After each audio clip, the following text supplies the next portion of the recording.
Olá, queridos alunos, tudo bem? Sou o professor Acinelli Rebouças, professor de Ciências. Estamos retornando para dar continuidade aos nossos estudos, hoje com o capítulo 8. Lembrando que estaremos dividindo esse capítulo em duas aulas, então estaremos dando início agora à primeira aula do capítulo 8. Vamos comigo? Sustentação e movimento. Então estaremos abordando nesse capítulo as questões relacionadas a alguns grupos de tecidos e alguns sistemas específicos. Primeiro, antes de iniciarmos propriamente ditas informações, vamos a alguns questionamentos, que nós possamos despertar algumas questões para que ao longo do capítulo possamos responder essas dúvidas. Então vamos lá, você sabe como se dá o controle dos movimentos, sejam eles provenientes da sua vontade ou realizados inconscientemente?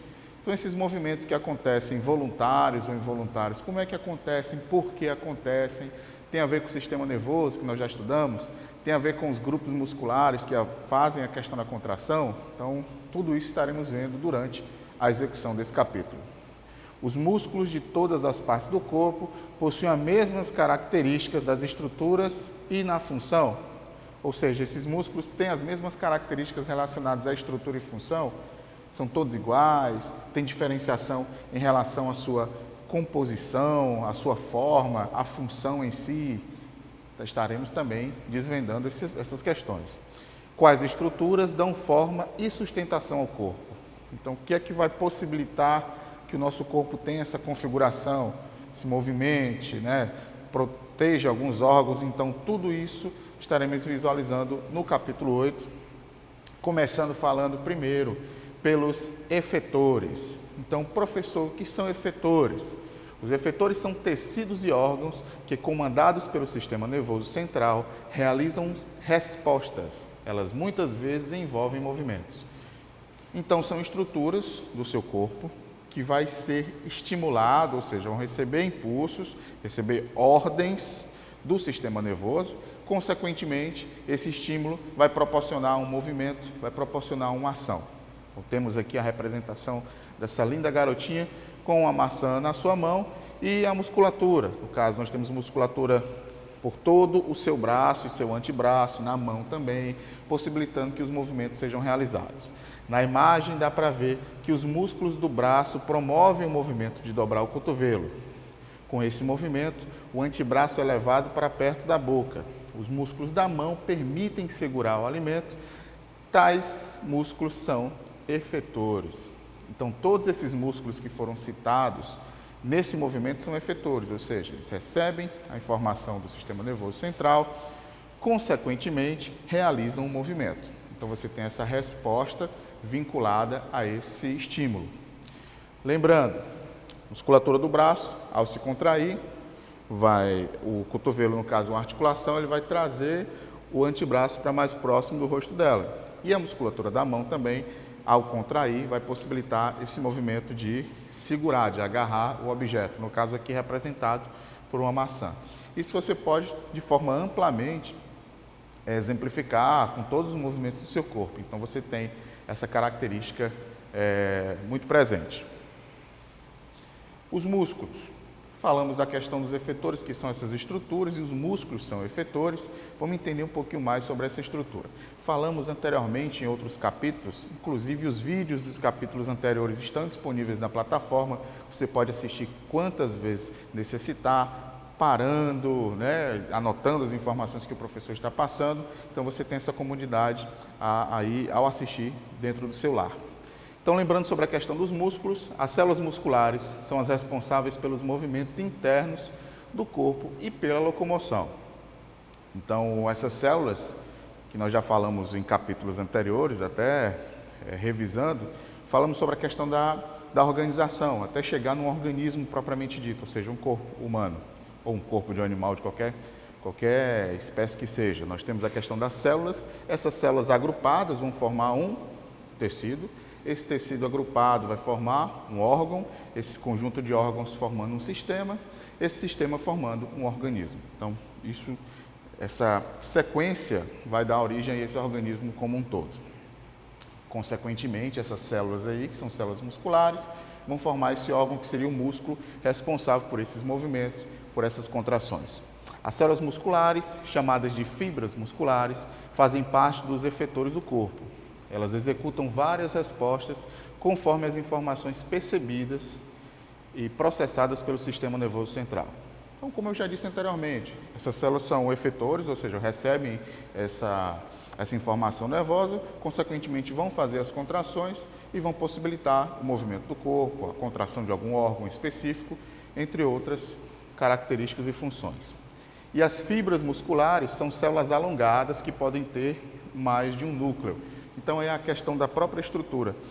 Nós falamos nos capítulos anteriores sobre a questão da célula e eu até mostrei para vocês que as células elas podem ter características e estruturas bem diferentes de acordo com a sua função.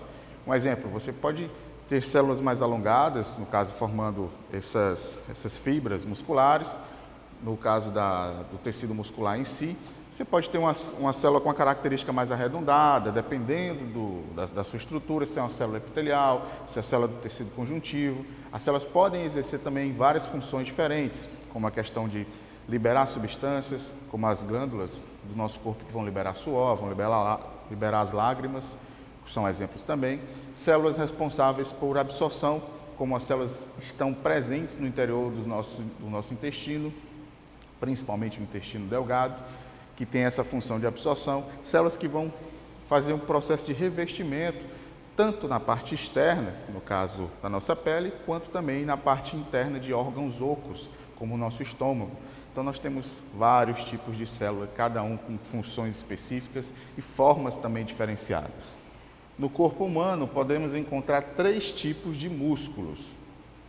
Também, quando nós falamos sobre esses tecidos, e os órgãos, consequentemente, trabalhamos um pouco sobre a questão dos grupos musculares, mas agora, de forma mais específica, nós vamos trabalhar as características, as suas funções, vamos visualizar alguns grupos desses músculos também, então nós vamos estudar de forma mais detalhada. Quais são esses 3 grupos? Músculo cardíaco, músculo liso e músculo estriado esquelético. Então, esses 3 grupos de músculos estaremos estudando a partir de agora. Começando pelo músculo cardíaco. Seria a musculatura estriada cardíaca, porque ela possui essa característica dessas estrias musculares, diferente da não estriada ou lisa. Então, a estriada cardíaca, vamos lá.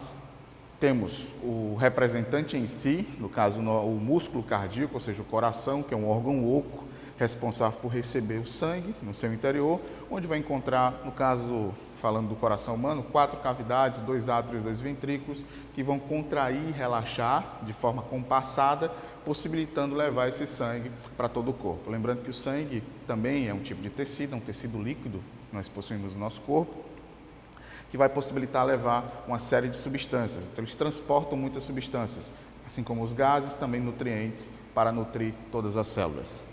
Então, nós temos aqui a composição do coração, os vasos sanguíneos, ele por ser um órgão, ele precisa também receber sangue. Então, por mais que ele no interior de suas cavidades circule sangue para poder vascularizar outros órgãos do corpo, ele precisa também ser irrigado porque ele é um tecido vivo. Consequentemente, ele também vai possuir uma série de vasos sanguíneos ao seu redor e nas regiões mais internas.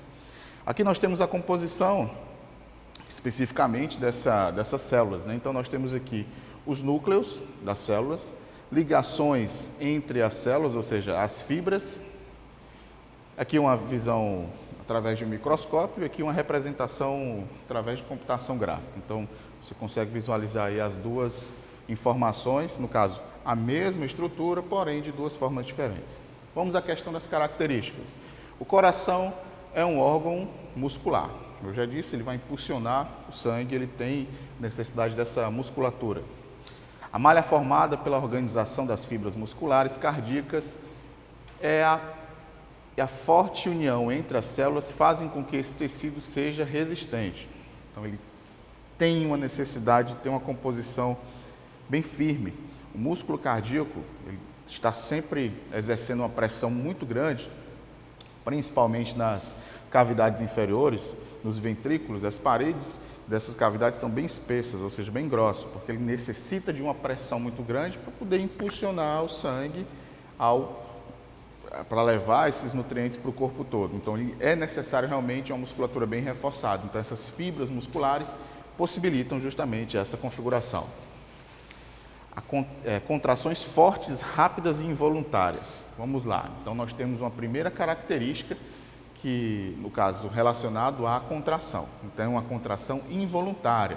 Essa contração ela é controlada por uma estrutura localizada no coração, ou seja, o nó sinoatrial, como se fosse um marca-passo natural, que ele envia impulsos elétricos, possibilitando que haja essa contração frequente do nosso coração.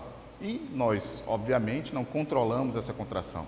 Então, imagina quanto seria complicado se nós precisássemos estar controlando, bate coração, eu estou aqui, me distraio, o coração para de bater, então não tem como. Então, realmente é uma contração involuntária, controlada por essa estrutura, que possibilita que o coração bata durante toda a sua vida. Então, mesmo nos momentos que você está relaxado, consequentemente os batimentos podem diminuir, ou seja, uma frequência um pouco menor.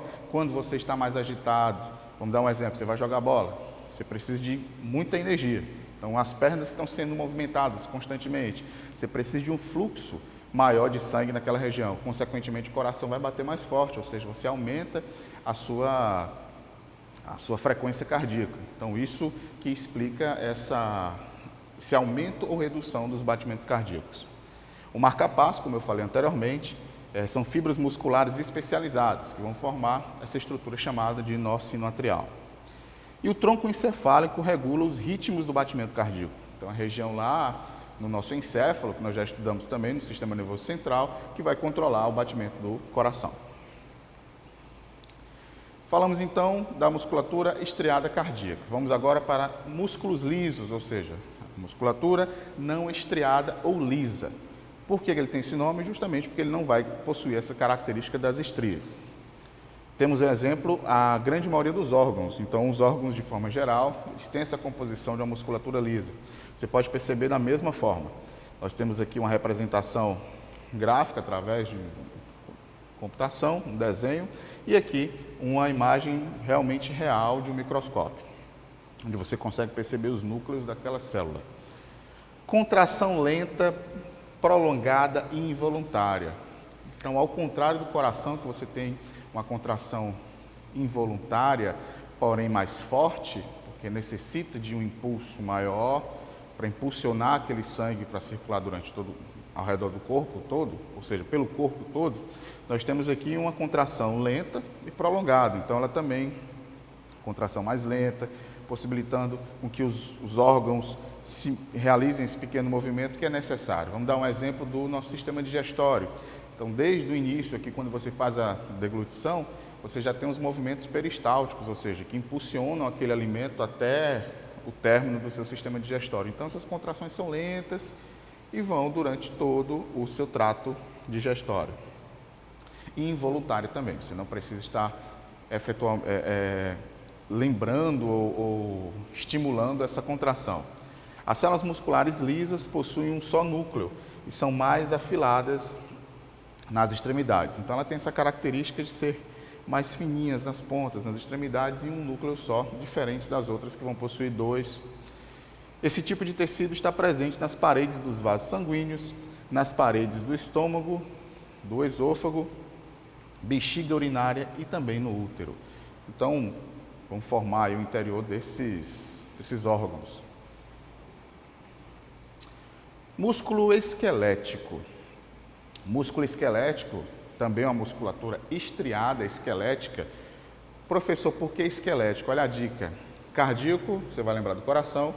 O esquelético está relacionado ao esqueleto, ou seja, são os músculos que estão ligados diretamente aos ossos, responsáveis diretamente pela contração, ou seja, pelos movimentos. Então, quando você tem a musculatura do seu corpo, de forma geral, que você consegue se movimentar, correr, pular, saltar, se agachar, você tem a contribuição diretamente desse tipo de músculo, desse grupo muscular, que é o músculo estriado esquelético. Temos aqui também a representação com as características, ou seja, todo o sistema muscular que vai dar essa sustentação e possibilita esses movimentos. A questão do núcleo também das células e as estrias, porque é também um grupo estriado. Então, lembrando, musculatura lisa no interior dos seus órgãos. Estriada pode ser esquelética ou cardíaca.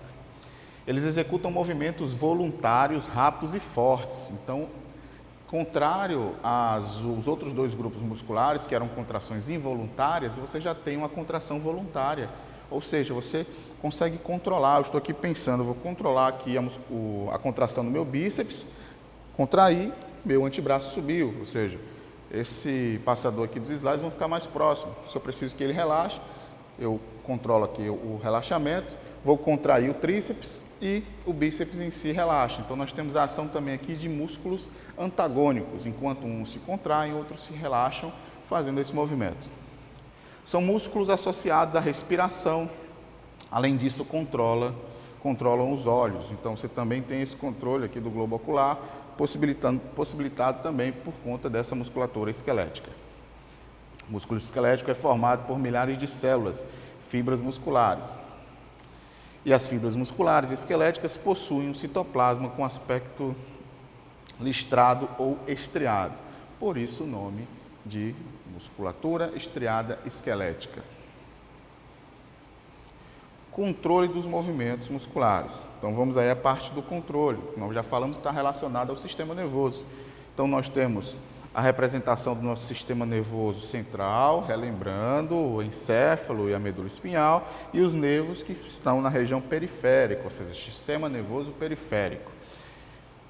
O sistema nervoso central envia comandos para a contração muscular por meio de nervos. Lembre-se que essas células do sistema nervoso que recebem e transmitem estímulos são os neurônios, como estão representados aqui. Então, nós temos um neurônio, lembrando, os dendritos, o corpo celular, o axônio, que é o prolongamento, as terminações do axônio. Então, esse neurônio vai transmitir o impulso nervoso, conduzindo até o músculo esquelético, ou seja, através da sinapse, realizando essa contração. Temos aqui a representação do tendão, que são estruturas responsáveis por ligar os músculos aos ossos. Temos uma representação também de como acontece esse estímulo de contração, ou seja, ela sendo estimulada através daquele teste de reflexo, quando o médico ele bate um pequeno martelinho no seu joelho, consequentemente você estimula esse ato reflexo. Então vamos aqui por partes. No primeiro passo, a pessoa recebe uma leve pancada no tendão. Segundo, terminações nervosas detectam a pancada, ou seja, elas vão receber aquele estímulo, vão detectar, vão transmitir. O nervo leva as informações até a medula espinhal. Por sua vez, os neurônios da medula espinhal recebem a informação e transmitem para outros neurônios, ou seja, vão transmitindo essas informações através de várias sinapses. Esse neurônio, que faz parte do nervo, leva o comando para o músculo da perna. Então, ele retorna, possibilitando, no fim, que o músculo anterior da coxa se contrai e a perna se estende. Os músculos posteriores da coxa não se contraem. Aquele movimento que eu falei, músculos antagônicos, enquanto um contrai, o outro relaxa. Imagina, se os dois músculos estivessem contraídos, a sua perna ficaria dura, nem estaria se contraindo, nem relaxando, nem estendendo, nem flexionando. Então, você tem uma ação antagônica dessa musculatura. No mais, é isso. Chegamos ao término da primeira parte do capítulo 8, onde nós estamos estudando a questão dos músculos em si, ou seja, o movimento dos músculos, os tipos de músculo foram abordados nesse capítulo, nessa primeira parte. Aconselho a todos que revejam esse vídeo, que ele vai estar disponível na plataforma, dêem uma olhadinha no livro, lembrando que as informações aqui dispostas estão da mesma forma do conteúdo está disposto no seu livro, ou seja, com a mesma sequência didática. E no próximo vídeo estaremos dando continuidade falando sobre outros grupos, outros tecidos, outros órgãos específicos, tá bom? Um forte abraço e até o próximo encontro. Tchau!